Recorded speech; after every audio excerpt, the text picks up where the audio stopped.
Ok, du coup, on continue du coup sur notre BMW. Alors, ce qui serait pas mal, ce serait de déposer la pompe à injection. C'est un problème très très connu, hein, une fois de plus, je vous le dis. Du coup, on va déposer ça, on va l'ouvrir et après, on changera tous les joints. Mais aujourd'hui, on va surtout, du coup, la déposer. Alors, pourquoi j'ai mis autant de temps pour faire cette vidéo? Eh bien, parce qu'en fait, il fallait que je reçoive un outil spécial, l'extracteur de la pompe à injection. Donc voilà, donc sans cet outil, je ne peux pas extraire la pompe à injection. Donc c'est pour ça que j'ai rien pu faire. J'ai dû attendre plusieurs semaines pour le recevoir. Voilà. Et évidemment, on utilisera du coup notre documentation technique pour enlever notre pompe à injection. Donc on voit ça aujourd'hui.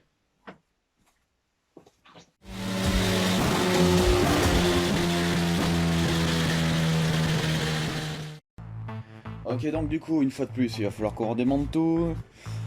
Voilà. Donc on redémonte tout ça. Il va falloir qu'on réouvre la distribution pour mettre un point mort haut pour enlever la pompe à injection, parce que la pompe à injection est phasée avec la distribution. Du coup, on va enlever la vanegère, on va enlever l'admission complète, les tuyauteries, les injecteurs, l'admission ici. On va déposer ça aussi, on va tout déposer, tout l'avant. Hop, et pour qu'on puisse avoir accès du coup à notre pompe à injection. Donc voilà, donc ça va être pas si compliqué puisqu'on l'a fait déjà 3 ou 4 fois déjà.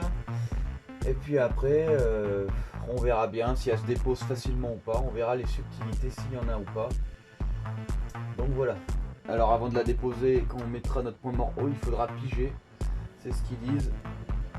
Et après, du coup, on pourra la déposer tranquillement. Et quand on reposera du coup la pompe à injection, il faut utiliser absolument un comparateur pour la réinstaller. Mais on verra ça le moment venu. Donc là, on va commencer la dépose.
Ok, donc ici, on a un petit problème.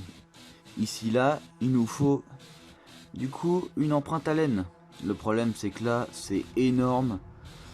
J'ai absolument pas du coup de clé Allen de cette taille. Donc ce que je vais faire c'est qu'ici en fait, hop là, j'ai des écrous avec une vis. Évidemment prenez des vis très dures pour faire ça. Ici, on voit pas trop, voilà, mais on est en 8.8. 8.8 en fait, du coup c'est la résistance de votre vis. Donc évidemment si vous prenez par exemple du truc Brico Dépôt à 4.6, évidemment ça va casser. Donc en fait ce que je vais faire ici c'est que j'ai pris deux écrous pareils en même matière. Hop, je vais les souder. Je vais mettre mon outil dedans comme ça. Tac. Et après avec une clé je vais pouvoir venir desserrer. Donc voilà. Parce que évidemment, juste pour m'emmerder un petit peu, la pompe à injection, elle est évidemment juste derrière, alignée avec ça. Donc ici il faut que je dépose ça.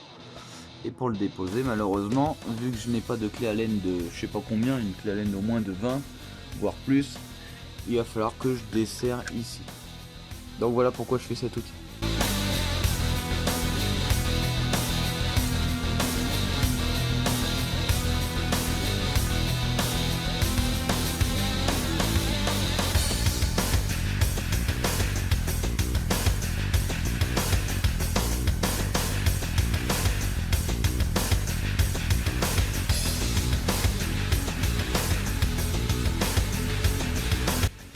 Ok, donc on a réalisé notre outil. Voilà. Après, il suffira juste d'utiliser une douille pour venir dedans et desserrer. Hop. Directement ce qu'on a besoin. Voilà. Donc on va essayer ça. Et on va voir ce que ça donne. Ok, donc on va essayer le desserrage. Hop, on va voir si on peut correctement desserrer. J'espère que ça cassera pas. Hop. On est bien dedans.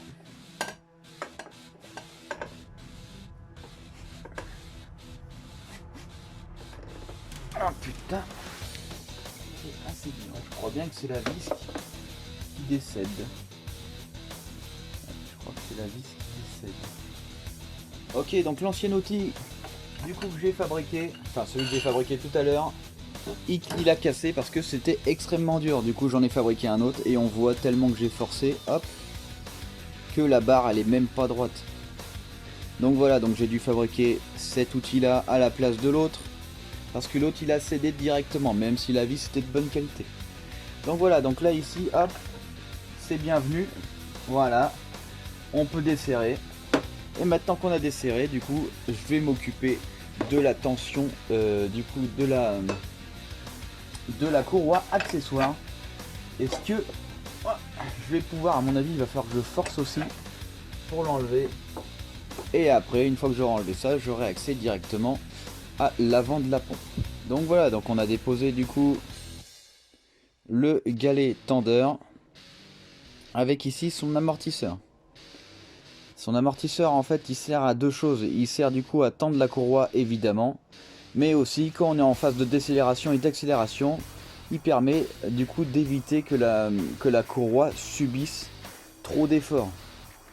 En fait du coup le galet il va plutôt prendre un à-coup comme ça, détendre d'un côté la courroie plutôt que de l'autre en accélération et en décélération l'inverse. Ça évite du coup de créer trop de force sur la courroie accessoire. Sur les anciens véhicules, on tendait les courroies accessoires soit par l'alternateur qui avait une vis réglable, du coup l'alternateur on le rapprochait comme ça qui venait tendre, soit du coup par la direction assistée. Une direction assistée qui était décalable, donc en fait on avait la pompe de direction assistée qui était décalable et c'est comme ça qu'on venait tendre ou détendre notre courroie. Maintenant il y a beaucoup trop d'accessoires et tout, surtout maintenant nos courroies sont très très longues et en fait quand on a des accélérations et des décélérations, on a des à-coups. Et pour éviter trop ces à-coups, on a ici du coup un amortisseur qui vient évidemment, comme je vous l'ai dit, tendre aussi la courroie. Alors lors du démontage, on va avoir besoin d'espace. Donc ces espèces de lamelles, il va falloir les descendre. Hop, pour pouvoir accéder au vilebrequin et mettre notre point mort haut ici. Alors, ici il y a quelque chose de très très facile. On a une petite goupille là, hop. Il suffit juste de mettre la tête vers le haut. Là ici il y a une petite lamelle vers le haut. On appuie directement avec le doigt. Hop. Surtout faut pas la faire tomber. Parce que là je suis pas sûr que vous pourriez la retrouver. Voilà, hop. Et voilà. C'est très très facile à enlever. Une fois que c'est enlevé, vous n'avez plus qu'à rabattre vos volets. Et là vous avez de la place. Du coup pour accéder, hop, au vilebrequin. Donc là voilà, donc là je dois mettre le point mort haut. Du coup on va utiliser la pige qu'on a fabriquée la dernière fois. Ici je mets l'endoscope dans le trou où se met la pige. Je fais tourner le moteur jusqu'à ce qu'on trouve du coup le point mort haut.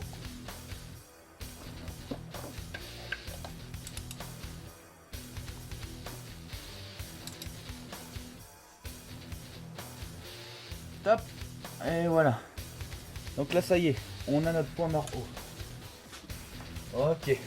Donc du coup maintenant qu'on a notre point mort haut, on n'a plus qu'à piger. Faut regarder maintenant s'il correspond bien à la distribution. Donc voilà. Hop. Il faut que ces endroits plats doivent être perpendiculaires à ce plan. Ici et pareil ici. Ce plat qu'il y a ici doit être perpendiculaire à ce plan là. Donc là ça a l'air d'être le cas. La dernière fois de toute façon on avait fait la distribution, on les avait bien mises. On peut donc confirmer qu'on n'est pas trop mal. Voilà. Et du coup je n'ai plus qu'à piger. Et après du coup je desserrerai ma pompe à injection. Ok. Donc là on a le trou où on a la pompe à injection. Donc ici on voit qu'on a un écrou. Hop, on va regarder un peu à quoi ça ressemble. Voilà. Du coup on n'a plus qu'à desserrer cet écrou. Je l'ai déjà fait. On va voir s'il se dévisse bien. Voilà, il se dévisse. Donc je peux le dévisser. Et après on va voir un peu à quoi ça ressemble derrière.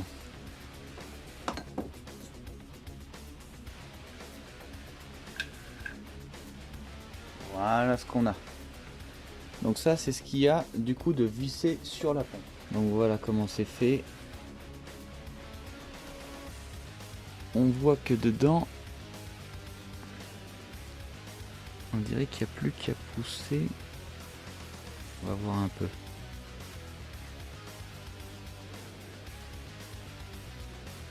Okay. On va regarder un peu à quoi ça ressemble, mais on dirait qu'il n'y a plus qu'à pousser. Voilà. Ça, c'est du coup l'axe principal de la pompe à injection. Ok, du coup, on va placer l'outil. En fait, la tige du milieu, comme je vous dis, c'est l'axe principal du coup de la pompe à injection. Du coup, ici, on vient visser, hop, notre outil dedans. Normalement, c'est censé être le bon. Voilà. Ça se visse parfaitement. Hop, il est bien mis. Et après, il nous suffit juste d'enfoncer cet axe. Et en vissant cet axe va se rapprocher. Et en se rapprochant, on va éjecter du coup la pompe à injection. Mais d'abord, il faut évidemment que derrière ma pompe, j'enlève tout ce qui est visserie. Si je commence à forcer comme ça et que j'ai rien enlevé derrière la pompe, tout ce qui est maintien moteur, bah, je vais tout péter en fait. Donc là, je laisse cet outil en place. Je m'occupe de ce qu'il y a derrière. Derrière la pompe, les maintiens, les vis de maintien, tout ce qu'il faut. Et après, je m'occupe de l'extracteur. Évidemment, on a un retour et une arrivée sur notre pompe à injection. Il faut absolument les débrancher. Arrivée de gasoil, évidemment. Ok, donc voilà, donc là j'ai fini d'enlever ce qu'il y avait enlevé à l'arrière. Alors je vais essayer de vous montrer. Donc ici, juste devant, à droite de la pompe, donc juste là, direct. On en a une ici. Ensuite, on en a une juste en dessous. Attendez, hop, je vais essayer de la retrouver. Donc ici, là juste derrière là, voilà. Celle-là. Alors attendez, hop, je vais essayer de mieux vous montrer que ça.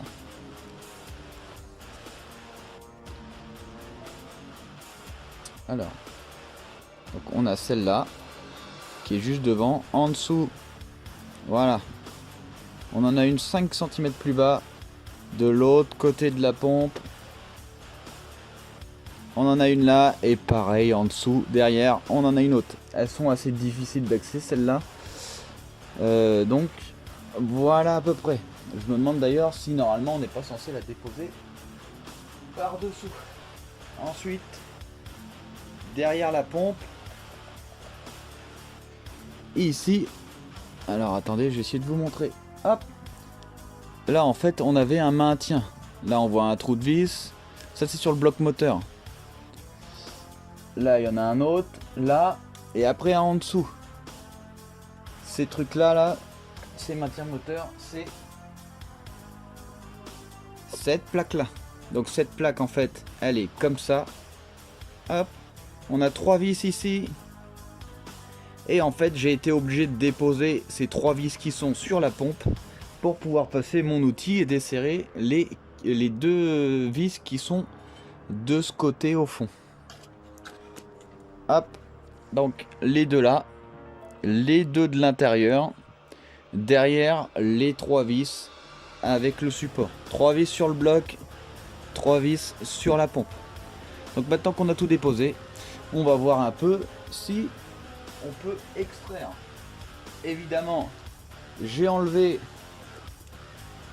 le retour, c'est le plus gros. Et l'arrivée, c'est celui-là. Donc voilà. Donc j'ai enlevé du coup les raccords banjo. Gardez surtout les rondelles dedans, là, les rondelles d'étanchéité. Surtout gardez-les avec les vis, comme ça vous les perdrez pas. Donc voilà. Donc là normalement j'ai tout déposé. Il suffit juste avec l'extracteur, hop, ici de serrer. Et en serrant, on va venir sortir du coup notre pompe.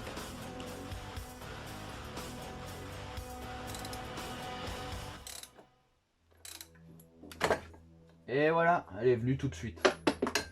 Donc là, hop. Normalement, je peux du coup récupérer ma pompe si tout se passe bien. Et voilà. Hop.